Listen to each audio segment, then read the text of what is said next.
Bienvenue à tous dans la Grande Ligue, l'émission qui vous raconte la fabuleuse histoire des franchises NBA. La quête vers le titre suprême est comme une interminable ruée vers l'or. Elle débute souvent à la draft à la recherche d'une pépite.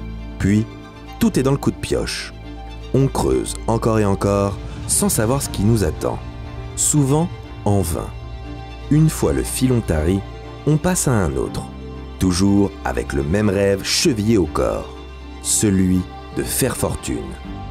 La franchise dont nous allons vous parler aujourd'hui a au cours de son histoire déterré de nombreuses pépites.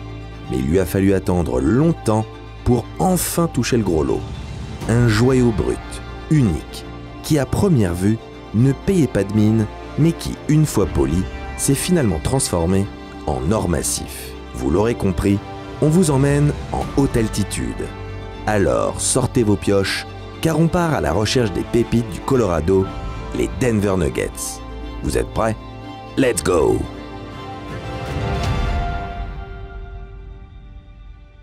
My friend Wilt Norman Chamberlain was far and away the best player I've ever played against. To the All-Star game, number one, Oscar Robertson. To Curry, sky hook up. Hey, rock the baby to sleep and slam dunk. Magic and Larry saved the NBA. Isaiah Thomas. At the buzzer, Michael Jordan has won it for Chicago. There's the green shade, yes. Lakers have two. Bryant to shot. Steps over Toronto. Shot from Parker. Activity rising when it matters most. Getting it down. Up for the layup. Oh, blocked by James. Steal. Curry throws it up to Durant.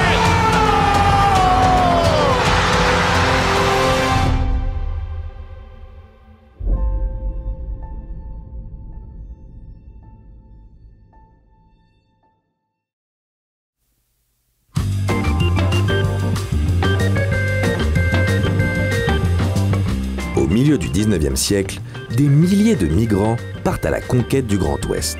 C'est ce qu'on appelle la ruée vers l'or.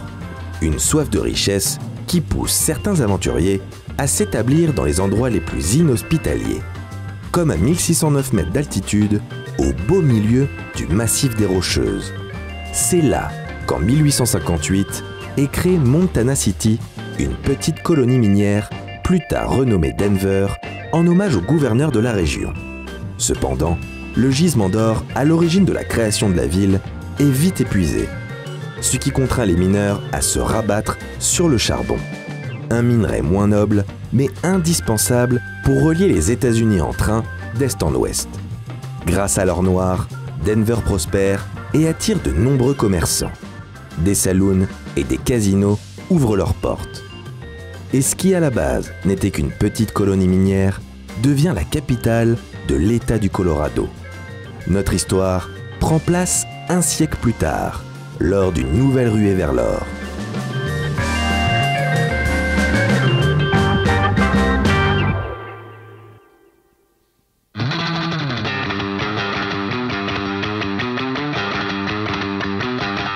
Au milieu des années 60, la NBA est en plein essor.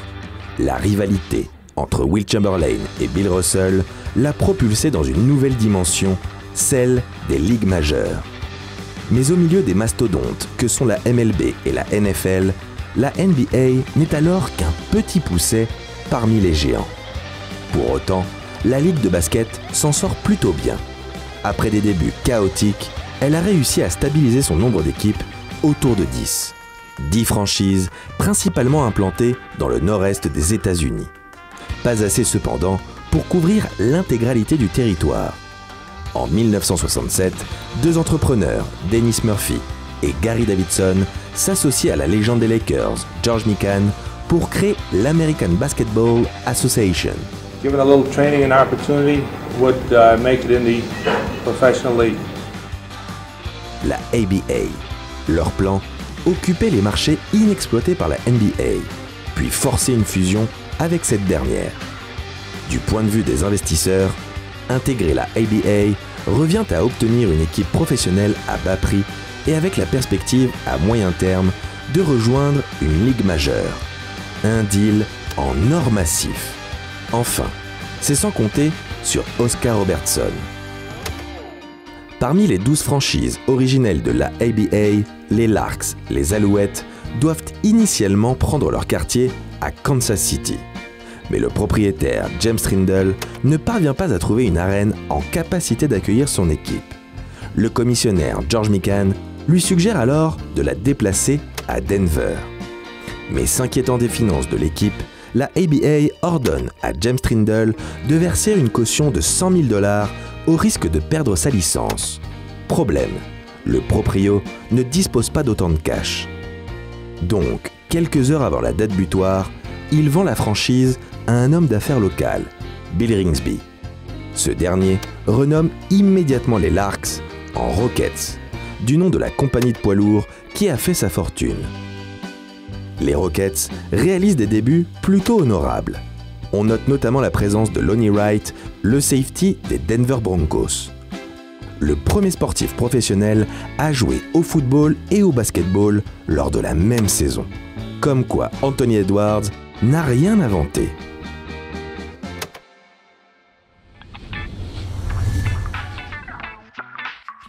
En 1969, les Rockets frappent fort en mettant la main sur Spencer Haywood, le héros des JO de Mexico.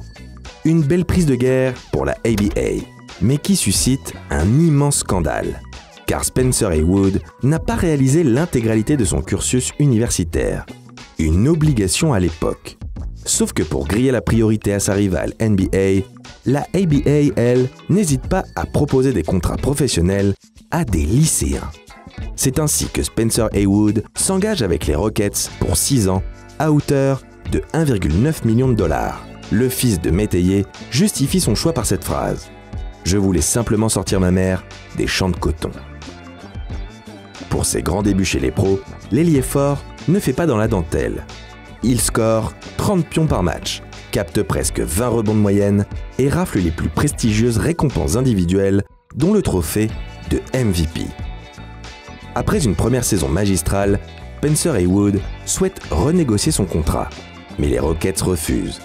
Le joueur découvre alors qu'il s'est fait arnaquer et qu'il devra attendre ses 40 ans pour toucher la majeure partie de son salaire. Et cela si, et uniquement si, il honore l'entièreté de son contrat avec Denver.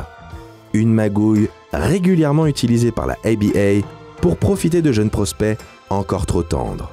Courageux, Haywood quitte les Rockets pour s'engager avec les Supersonics en NBA. Denver réussit à faire invalider son contrat, mais le MVP, soutenu par sa nouvelle franchise, porte l'affaire devant les tribunaux. Il remporte son procès, suite à quoi la hardship rule voit le jour. Les joueurs sont désormais autorisés à se présenter à la draft avant la fin de leur cursus universitaire. Un changement majeur dans l'histoire de la Grande Ligue.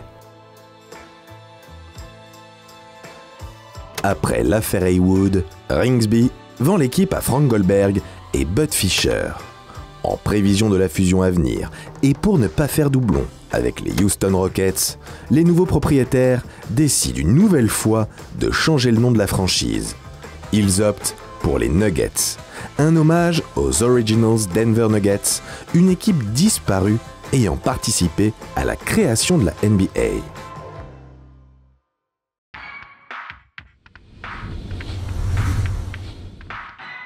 En 1975, les Nuggets réalisent un nouveau braquage en chippant le first pick de la ligue rivale, David Thompson. Aujourd'hui tombé dans l'oubli, David Thompson est alors une immense attraction et l'un des meilleurs joueurs au monde. Un attaquant incroyable, à la détente phénoménale et au dunk tonitruant.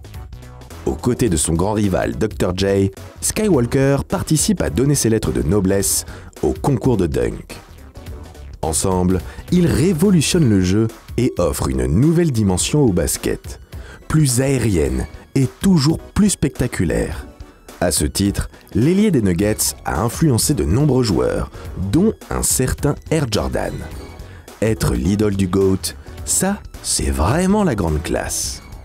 Coaché par le tout jeune Larry Brown et épaulé par une autre légende du game, l'intérieur All-Star, Dan Issel, le rookie porte les Nuggets jusqu'en finale. Mais la dernière marche est trop haute. Denver s'incline avec les honneurs contre les Nets d'un Dr. J au sommet de son art. Malheureusement, David Thompson n'aura jamais l'occasion de prendre sa revanche, car cette finale sonne le glas de l'American Basketball Association. La baisse des affluences, l'absence de retransmission télévisée et des choix économiques pour le moins douteux ont eu raison de la Ligue. Sur les 10 équipes engagées en début de saison, 4 ont déjà mis la clé sous la porte. La fusion devient la seule et unique option. Après de longues négociations menées par un tout jeune David Stern, 2 équipes supplémentaires sont démantelées. Les dernières, jugées les plus stables financièrement et les plus compétitives, sont, elles, autorisées à intégrer la NBA contre un gros billet. Parmi ces élus, on retrouve les Nets, les Spurs, les Pacers et les Nuggets. Ouf, on n'est pas passé loin de la catastrophe. The Skywalker from the Denver Nuggets, his third NBA Star Game, 6'4", David Thompson. Pour Denver, la transition se passe plutôt bien. Sans pour autant briller en play-off, les Nuggets s'établissent comme une équipe solide de la conférence Ouest. Mais si Danny Sell continue de performer, David Thompson, lui, ne réussit pas à retrouver son niveau d'antan. I made some really bad choices. I got involved with drugs and alcohol, and as a result, my career started going downhill. L'ailier est suspendu à plusieurs reprises. En 1983, il est même arrêté pour possession de cocaïne. Ses addictions mettent un terme prématuré à sa carrière. Heureusement, comme son homologue de fiction, Skywalker trouvera la force de vaincre son côté obscur. I'll never turn to the dark side. In a lot of ways, my life is far richer than it's ever been because I've got the love of Jesus Christ in my heart, and right now I'm happy, joyous and free. Il résumera plus tard: j'avais l'opportunité de devenir un des plus grands basketteurs de l'histoire, et je l'ai gâché.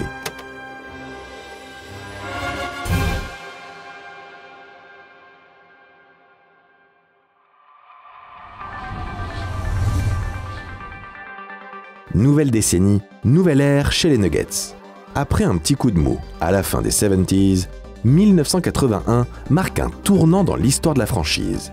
Le très charismatique Doug Moe débarque sur le banc et apporte avec lui une philosophie de jeu novatrice, le run and gun. Bon, c'est vrai, le run and gun ne date pas d'hier, mais la version de Doug Moe est pour le moins atypique et préfigure du run TMC de Don Nelson ou plus tard du 7 Seconds or Less de Mike D'Antoni. Un basket fun et débridé qui va à 100 à l'heure, exclusivement tourné vers l'attaque, où le plan de jeu peut se résumer à 2 actions très simples: courir et tirer. Pour ça, Doug Moe peut compter sur sa paire d'ailiers scoreurs, mi-marathonien, mi-as de la gâchette, les Splash Bros de l'époque, Kiki Van de Weg et surtout l'immense Alex English. Si vous cherchez le meilleur scoreur des années 80, n'allez pas plus loin. Avec un peu plus de 21 000 points sur la décennie, Alex English est de loin le joueur le plus prolifique devant des références absolues comme Moses Malone ou encore Karim Abdul-Jabbar. Alors, comment expliquer que son nom ne soit que rarement cité ? Certainement parce que le principal intéressé se décrit lui-même comme quelqu'un de pas si flashy, pas si bruyant, finalement quelqu'un de discret. Froid comme une lame, The Blade se glisse à travers la défense adverse avec fluidité et grâce, puis frappe au cœur d'un jump shot létal. Il est un assassin silencieux, à l'aise avec ou sans ballon, à la finition ou à la création. Un attaquant sans fioriture, efficace et régulier.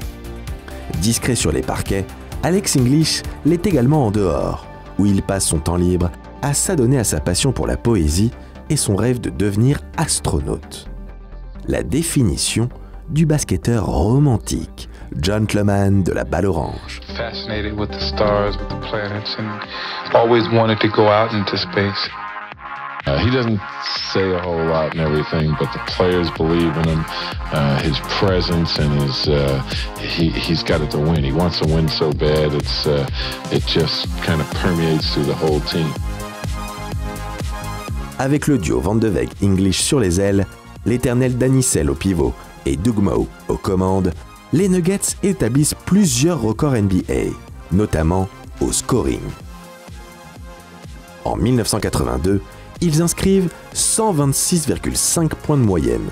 Cette saison-là, ils ne réalisent d'ailleurs qu'un seul match sous la barre des 100 points et enregistrent la pace la plus haute jamais répertoriée, 112 possessions par match.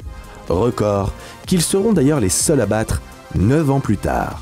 Le 13 décembre 1983, ils marquent 370 points en combiné à l'occasion d'une rencontre en triple prolongation face aux Pistons. Une défaite. Le basket expérimental de Doug Moe a un coup et se paie cash en défense. Donc dans l'espoir d'améliorer sa défense, Denver sacrifie Van de Veeg pour faire venir le pitbull Calvin Natt ainsi que Fat Lever. Le très athlétique Mister Triple-Double, tiens, encore un, fait passer un cap à l'équipe. En 1985, les Nuggets remportent 52 matchs et établissent au passage leur meilleur bilan en saison régulière. Mais les choses sérieuses ne font que commencer. Au premier tour, Alex English livre un duel de pistolero contre George Gervin. Denver s'en sort au forceps. Au second tour, The Blade retrouve une autre machine à scorer en la personne d'Adrian Dantley. Les deux hommes affolent les compteurs et Denver s'impose une nouvelle fois. Malheureusement, le conte de fées s'arrête en finale de conférence.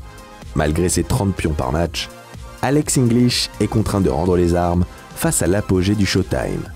Après le run de 1985, les Nuggets restent une équipe compétitive, mais s'inclinent rapidement en play-off. En 1990, Doug Moe quitte le banc. Alex English l'imite et signe à Dallas, où il terminera sa carrière NBA sans jamais avoir la chance de goûter aux joies d'un titre. À l'instar d'un Patrick Ewing, il demeure un monstre sans bague. Un joueur exceptionnel et exemplaire qui a incarné sa franchise comme personne avant lui. I'd also like to take the opportunity to thank my teammates with the Denver Nuggets. They made my job easy and a great joy playing the game of basketball. If you can dream it, you can do it. And if you believe it, you can achieve it. And that's how I sum up my career. Thank you all very much.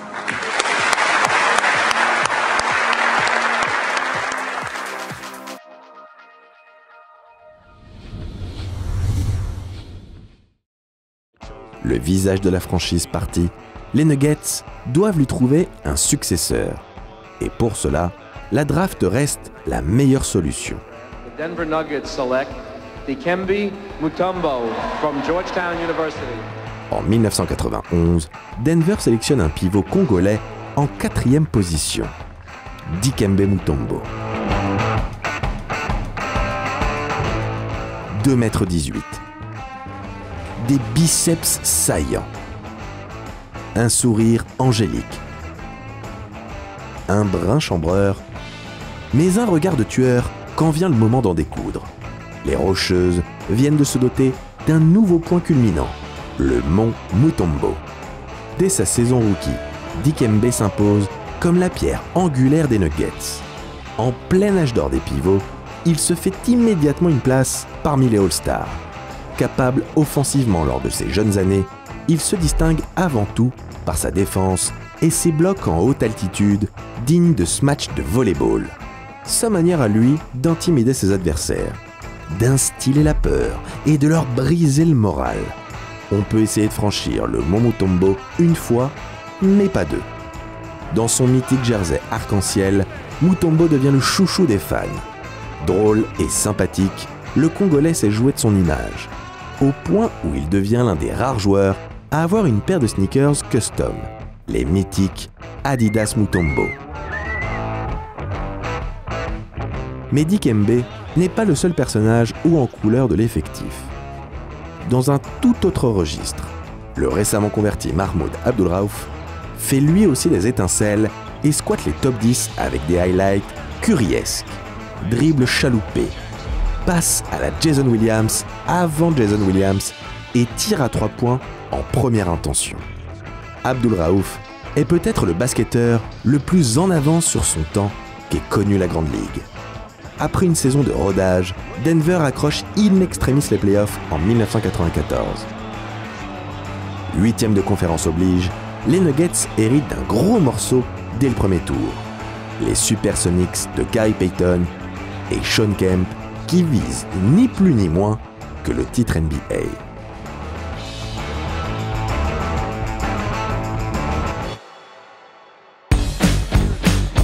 L'écart entre les deux formations est en théorie trop grand.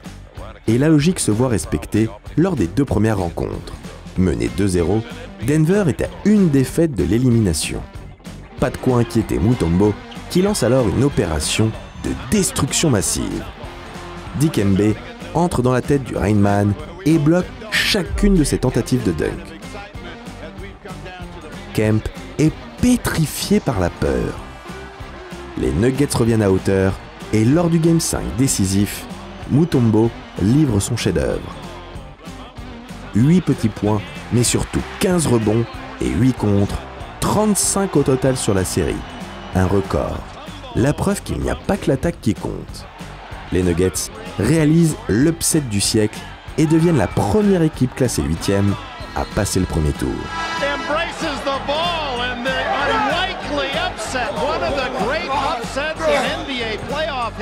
En demi-finale de conf, ils sont à un match de réitérer l'exploit. Mais faute d'expérience, ils s'inclinent face au Jazz de Malone et Stockton. Malheureusement, cette merveilleuse épopée de 1994 n'a pas de lendemain. En mars 1996, Abdul Rauf est en pleine bourre. Fervent croyant et très engagé politiquement, il décide de boycotter l'hymne national et de rester assis lors de la levée de drapeau. Le meneur est suspendu par la Ligue et lâché par ses pairs. Un compromis est trouvé, mais il est sifflé dans chaque salle et menacé de mort à plusieurs reprises. Au lieu de faire front derrière son joueur, la franchise s'en débarrasse et l'envoie à Memphis, où il sera progressivement mis au placard avant de se relancer en Europe. L'affaire Colin Kaepernick de la NBA. À l'été 1996, Dikembe, dont le contrat expire bientôt, est lui aussi tradé. L'idée est alors de reconstruire autour du colosse aux pieds d'argile, Antonio McDyess, mais ses genoux en cristal ont raison du projet. Denver s'enfonce tout doucement dans les tréfonds de la Ligue.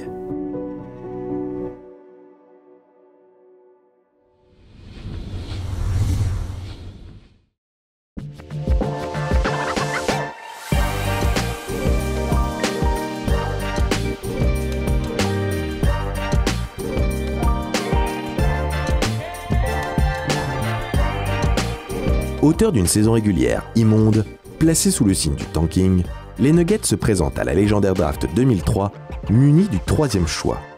Pas le choix du King, mais celui du roi, tant cette cuvée regorge de franchise players en puissance. Le GM Kiki Van de Veeg espère initialement repartir avec Darko Milicic.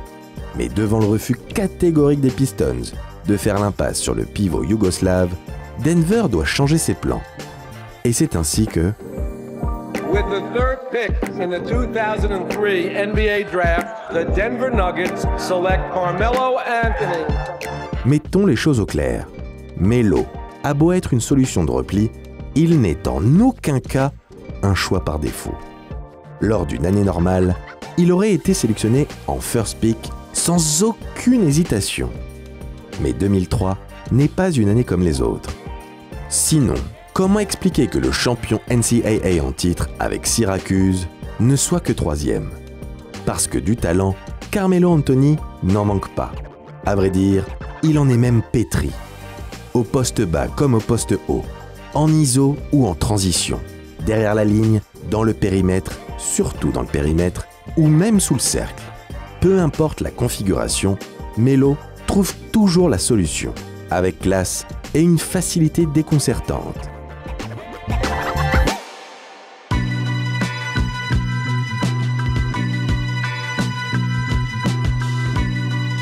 Carmelo Anthony est un surdoué de la balle orange. En plus d'être un basketteur génial, Melo est aussi une icône culturelle. avec un style très largement inspiré d'Allen Iverson. Des tresses plaquées, un bandeau, des tatouages et des basketball sleeves à chaque bras. Une dégaine de gangsta toute droite sortie des rues de Baltimore que tous les enfants des années 2000 ont essayé de reproduire au moins une fois.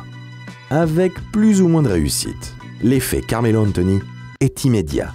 Déjà en rivalité avec LeBron James, les deux potes attirent toute l'attention médiatique et se livrent un duel à distance d'anthologie pour le trophée de recrue de l'année. Et si le Chosen One finit par l'emporter, beaucoup estiment que Carmelo le méritait. Car en plus d'aligner des stats d'un niveau All-Star, Melo fait progresser son équipe.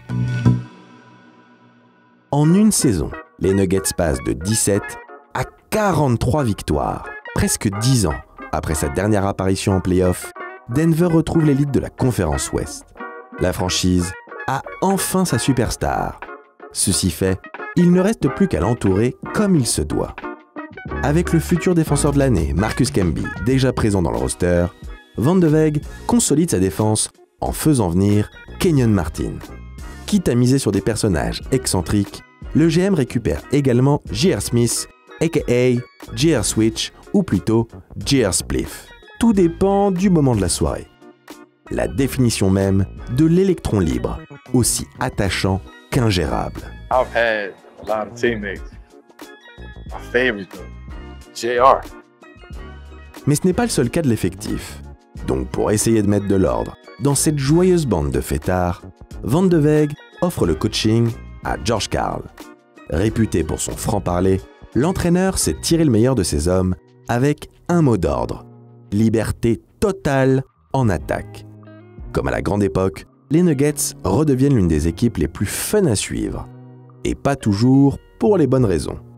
Car même George Karl ne peut pas mettre au pas ses jeunes Nuggets. Alors, quand J.R. Smith subit une grosse faute le 16 décembre 2006, c'est tout le Madison Square Garden qui se transforme en champ de bataille. What's Robinson doing? Nate Robinson, I don't know what, we got a bad incident here. Just thrown. Anthony, and now Jeffrey's going at it. This is turning into something. Hold on to some of these players. De quoi donner des sueurs froides à David Stern. Ladies and gentlemen. Et le commissionnaire n'est pas au bout de ses peines. De l'autre côté du pays, le divorce est prononcé entre Allen Iverson et les Sixers. Annoncé aux quatre coins de la ligue, The Answer atterrit finalement à Denver, presque à la surprise générale, 3 jours après la baston. L'ennemi juré du commissionnaire vient compléter un casting digne d'une télé-réalité. Carmelo Anthony tient son lieutenant en la personne de son idole. Les Nuggets gagnent en notoriété et sont désormais attendus comme de sérieux contenders. Pour leur première saison ensemble, Melo et AI envoient du très lourd et tournent à plus de 50 points par match en combiné. Ils sont cependant éliminés dès le premier tour par les futurs champions. La suite est moins réjouissante. Melo et Iverson continuent à scorer régulièrement 30, 40, voire même 50 points. Mais les deux hommes se font également remarquer par leur défense inexistante et leur manque probant de leadership. Après une lourde défaite au premier tour en 2008, la direction de la franchise estime que The Answer n'est pas le vétéran qu'il faut. Début novembre, Iverson est envoyé à Détroit contre Chauncey Billups. AI traded back to the east to the Pistons. In return, Nuggets get 2004 Finals MVP Chauncey Billups and Antonio McDyess, a major shakeup to start this season. Un meneur moins flashy, certes, mais plus gestionnaire. Et surtout, un champion NBA qui connaît le chemin vers la victoire. Carmelo trouve en Billups un mentor, un grand frère qui le pousse en dehors de sa zone de confort, l'oblige à s'investir et à se montrer plus sérieux, plus concentré, plus à l'écoute de ses coéquipiers. Effet rarissime dans sa carrière, Melo se met même à défendre. Un peu, juste ce qu'il faut pour assumer son statut de franchise player.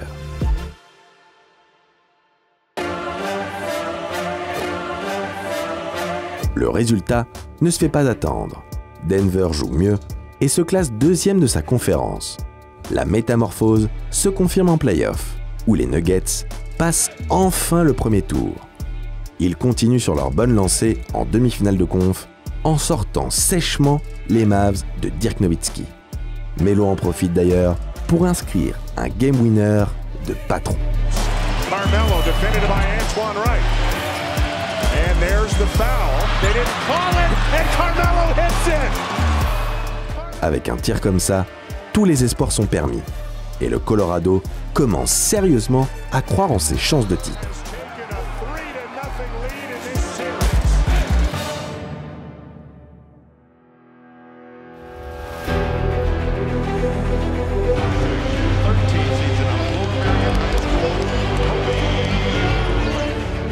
Problème, le big boss de l'époque s'appelle Kobe Bryant et le Black Mamba a une revanche à prendre. Au bout d'une série épique, marquée par un duel de haut vol entre Carmelo et Kobe, Denver doit s'avouer vaincu, non sans avoir fait trembler l'ogre Angelino.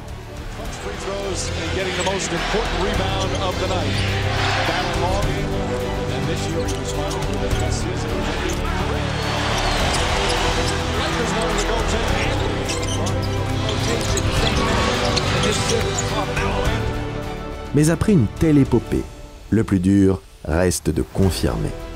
Or les Nuggets déçoivent l'année suivante et Melo passe à côté de ses playoffs. Le costume de patron n'est décidément pas fait pour tout le monde. Anthony se relance avec un excellent début de saison 2009-2010 où il caracole en tête de la course au MVP. Malheureusement, une blessure le prive du Graal. À l'été 2010, Melo refuse une prolongation de contrat. Bientôt agent libre, il fait le forcing pour rejoindre un plus gros marché et notamment New York. I love the bright lights, big city. I love the grittiness of it. I love the realness, the authenticity of it. Reporting that the deal is finally done. Anthony going to his desired destination, Madison Square Garden, play with the Knicks. Le feuilleton passionne les médias et marque un avant et un après dans la manière pour les joueurs de demander leur trade. La suite, vous la connaissez. Et encore un monstre sans bague. Peace. Après le départ de Melo, les Nuggets stagnent dans le ventre mou de l'Ouest. Trop fort pour espérer obtenir un haut choix de draft, mais pas assez cependant pour se qualifier pour les playoffs. L'équipe s'articule alors autour de bons joueurs, borderline All-Star, comme le sniper italien Danilo Gallinari, le manimal Kenneth Farid ou encore le futur MVP des finales, André Iguodala. Et comment parler de cette période sans évoquer les débuts prometteurs de notre Frenchie Evan Fournier, qui à l'époque avait encore une belle tignasse.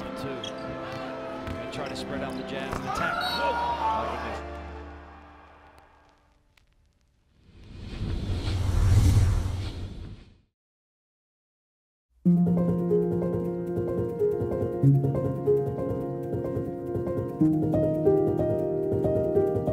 2015 marque le début d'une nouvelle ère chez les Nuggets. Mike Malone est nommé entraîneur. Peut-être pas le plus fin tacticien de la ligue, Coach Malone est avant tout un meneur d'hommes hors pair.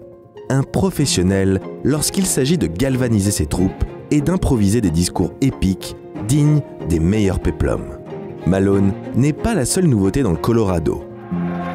With the 41st pick in the 2014 NBA Draft, the Denver Nuggets select Nikola Jokic from Sombor, Serbia. Drafté dans l'anonymat le plus complet, à la 41e place lors d'une coupure pub, un certain Nikola Jokic rejoint l'effectif après une année supplémentaire en Europe. Avec ses kilos en trop et sa tête de Monsieur Tout-le-Monde, le pivot serbe ne ressemble pas vraiment à l'idée qu'on se fait d'un joueur NBA. Il n'est pas athlétique pour un sou, ni ce qu'on pourrait appeler un monstre de charisme.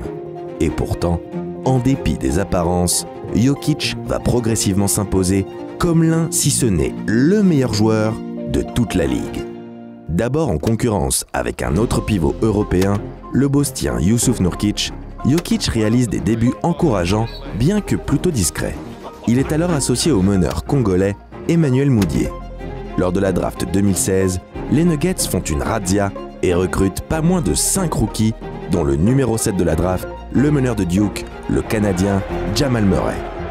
With the 7th pick in the 2016 NBA Draft, the Denver Nuggets select Jamal Murray from Kitchener, Canada, and the University of Kentucky. Dès lors, tout s'accélère. Murray éclipse progressivement Mudiay, pendant que Nurkic est envoyé à Portland. Son départ installe définitivement Jokic en tant que franchise player. For Jokic, alley-oop, that's too high. Oh, stops it! Whoop, whoop, whoop. A lot of attention to him. They got the steal behind the back to Beasley. Jokic spin, throw it up. Yes! La saison 2017-2018 est celle de la confirmation. Murray est désormais le meneur titulaire indiscutable. Jokic, lui, s'affirme comme l'un des meilleurs bigman au monde. Le 15 février 2018, il enregistre le triple-double le plus rapide de l'histoire en seulement 14 minutes et 33 secondes. I mean, when you start batting, it's easy, you know, so. Grâce à lui, Denver s'invite dans la course au play-off. Un sprint final d'anthologie qui trouve son dénouement lors de l'ultime journée de saison régulière. Le 11 avril 2018, les Nuggets se déplacent dans le Minnesota avec à la clé une qualification en play-off. À l'extérieur, Nikola Jokic prouve qu'il n'a pas peur des grands rendez-vous. Le Serbe porte son équipe à bout de bras. Mais malgré ses efforts, Denver s'incline au bout du suspense. 1 second. The drought is finally over. 13 years of disappointment and frustration has come to an end. Pour la seconde année consécutive, Denver échoue à une place de l'élite. Fini de jouer. Les Nuggets passent aux choses sérieuses. Prolongé pendant l'intersaison, le Joker justifie son gros contrat et accroche enfin une première étoile de All-Star amplement méritée. Globalement, c'est toute l'équipe qui passe un cap. La preuve que la franchise travaille bien et qu'elle peut s'appuyer sur un front office compétent, certainement l'un des meilleurs de la ligue. Denver se classe second de la conférence Ouest. Les Nuggets sont de retour en play-off et ils comptent bien s'y installer pendant un bon moment. Le second tour face aux Blazers nous offre une grosse bataille. En témoigne le Game 3, perdu après 4 prolongations, du jamais vu depuis 1953. Here's McCollum driving, and he finishes. 3 seconds left. Lillard, is it game time? Triple overtime. Murray for the win. Can't make it in. What a piece. Baseball pass Millsap. Picked off by McCollum, and it's finally over. The Blazers win it in 4 overtimes. They take a 2-1 lead. Une défaite lourde de conséquences, car Portland sort vainqueur en 7 matchs, grâce à un immense CJ McCollum. McCollum drive, pushback jumper, it's good! CJ McCollum with 37. The Portland Trailblazers are going to the conference finals for the first time since 2000.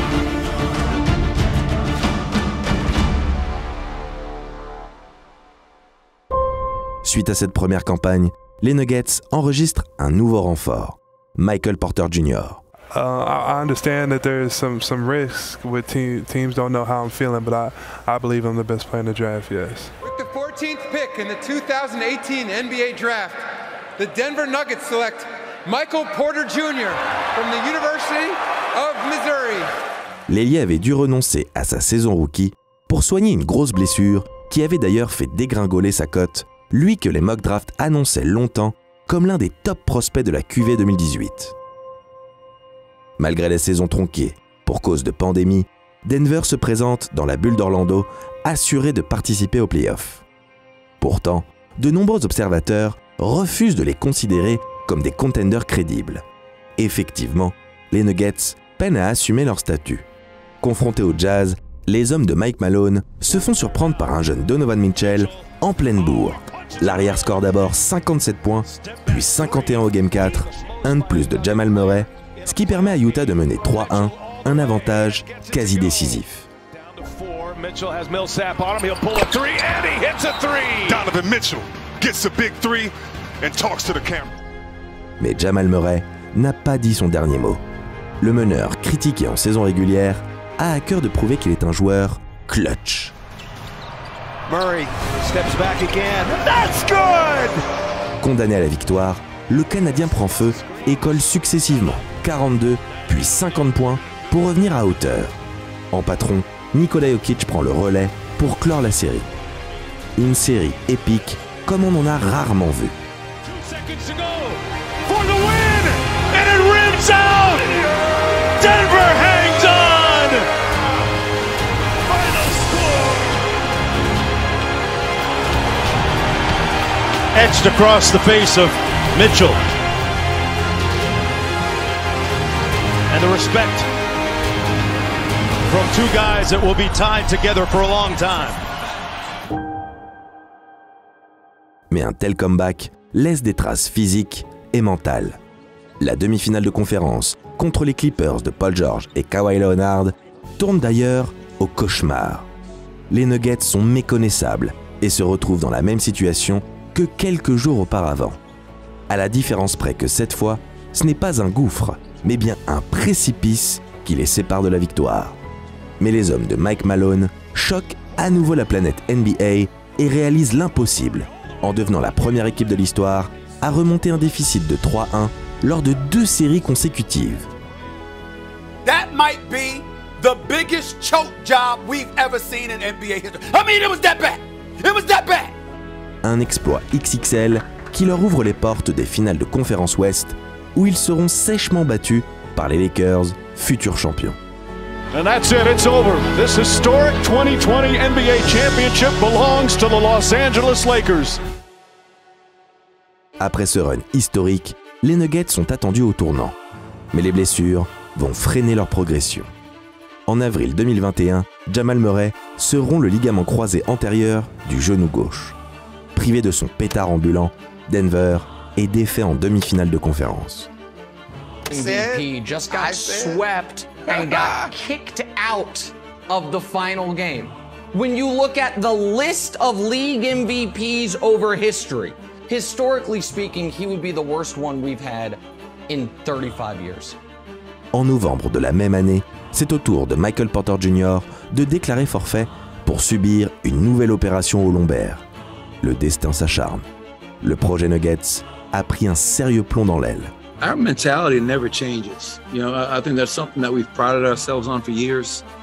We've had a ton of injuries. You know, no Jamal Murray, no PJ Dozier, no Michael Porter Jr. for the foreseeable future. I love the guys in our locker room. I'll go to war with them. Mais ces 2 années n'ont pas été vaines et ont eu le mérite de prouver une chose.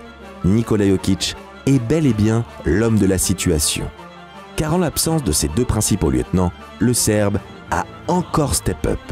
Sa contribution offensive a explosé, passant de 19 à 27 points par match. Plus impressionnant encore, le pivot enchaîne les triples-doubles et bat de nombreux records jusqu'ici détenus par des joueurs extérieurs. Ses moyennes à la passe rivalisent d'ailleurs avec celles de meneurs élites. Une anomalie chez les big men. Ses performances lui valent d'être élu MVP en 2021 et 2022. Important news, that it's my honor to announce that Nikola Jokic is this year's Kia Most Valuable Player. Congratulations, Nikola.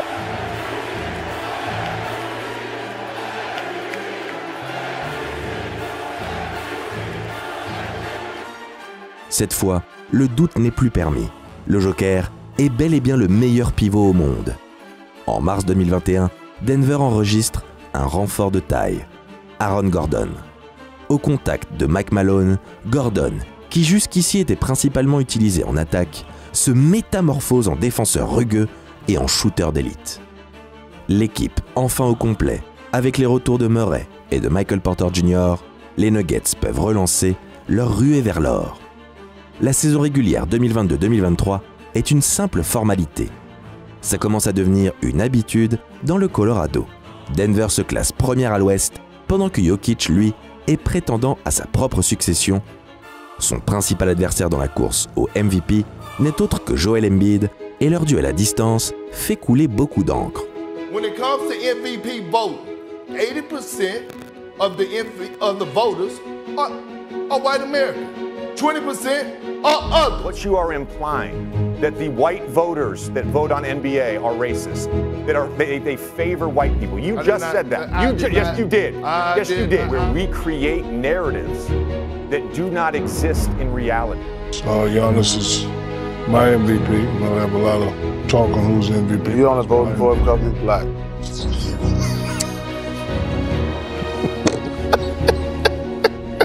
No, I saw it on the internet. It's got to be true. Everything you see on the internet is true, America. Les playoffs prennent la forme de règlements de compte. D'abord, les Nuggets disposent facilement des Wolves, la franchise contre qui tout a commencé. Puis, les hommes de Mike Malone ont l'occasion de prendre leur revanche sur les Suns qui les avaient sweepés 2 ans auparavant. Avec l'arrivée de Kevin Durant, Phoenix part favori. Mais même face à une armada de stars, Nikola Jokic reste le meilleur joueur sur le parquet. Bien aidé par un Jamal Murray de retour à son meilleur niveau et un Aaron Gordon en mode Factor X, le Joker pose un triple-double de moyenne sur la série. Rien que ça. 25 points in game 5. Bruce Brown in the lane. Missed it. Jokic kept it alive. Got the offensive rebound and the stick back. He is totally controlling this game right now.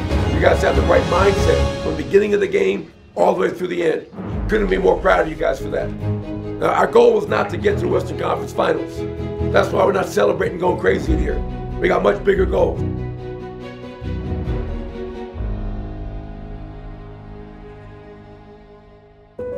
We're there. We're locked in. We know what the opportunity is in front of us, what the challenge is calling for, and I'm sure we're here to answer. Denver s'ouvre les portes du 3e tour pour un remake des finales de conférence 2020. Cette fois, le scénario tourne à leur avantage.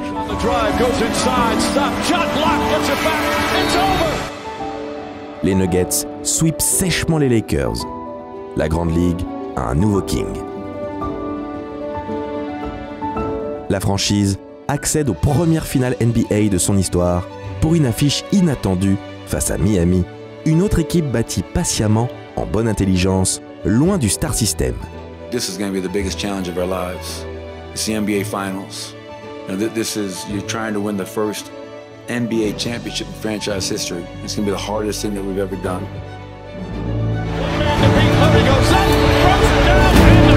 Bruce Brown, jump shot, one-handed, it's going down a foul.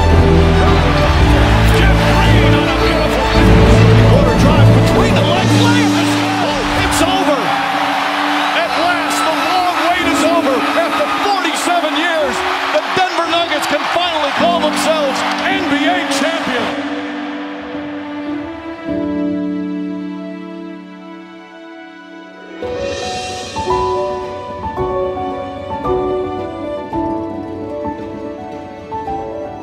Not have accomplished this without you. You're a part of this. I've dreamed about this day since I got here 8 years ago. So I want to say, Nuggets Nation, I love you. Nuggets Nation, let's do it again. We're not satisfied. Sommes-nous en train d'assister à la naissance d'une dynastie? L'avenir nous le dira.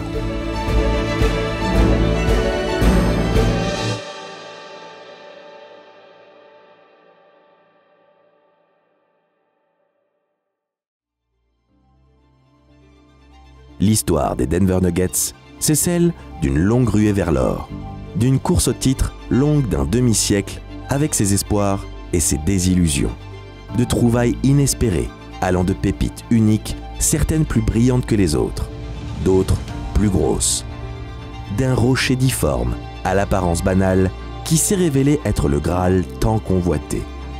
La preuve que l'habit ne fait définitivement pas le moine. Être un Nugget, c'est ça, faire fi des apparences, car à Denver, peut-être plus qu'ailleurs, on sait que l'originalité demeure la plus grande des victoires.